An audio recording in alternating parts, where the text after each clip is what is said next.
President Trump made a last-minute endorsement ahead of the Republican Senate runoff in Georgia tomorrow. He says he's supporting GOP Congressman Mike Collins, who's facing former college football coach Derek Dooley. Neither candidate was able to secure more than 50% of the vote in last month's Republican primary. Whoever wins the runoff will go up against Democratic Senator Jon Ossoff in November.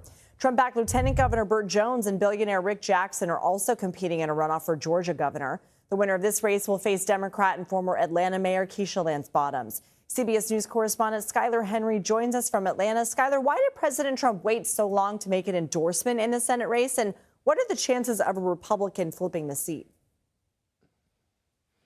Well, it depends on who you ask. If you talk to the current governor, Brian Kemp, he'll tell you that it is an outsider that is needed in order to win in November against the incumbent Democrat, who you pointed out, Jon Ossoff, who we should point out has a pretty sizable war chest, bringing in more than $50 million already.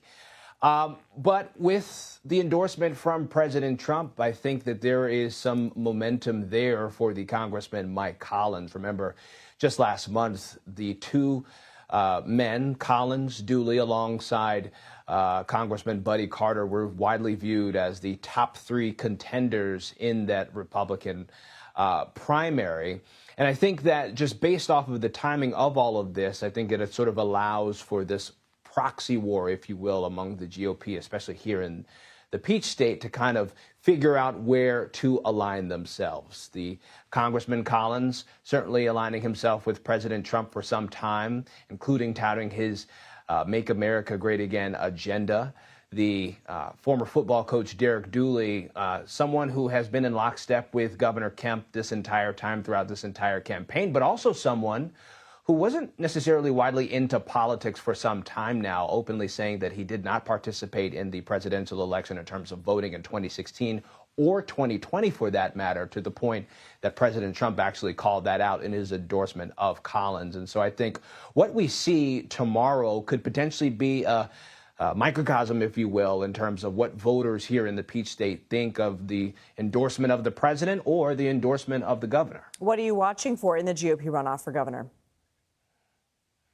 Yeah, that I think is kind of something similar there, too, in terms of the outsider versus longtime politician. We have the Lieutenant Governor Burt Jones, who's been endorsed by both President Trump and just yesterday, Governor Kemp as well. The outsider in this race, Rick Jackson, who is a billionaire, has received some endorsements as well, notable ones, too.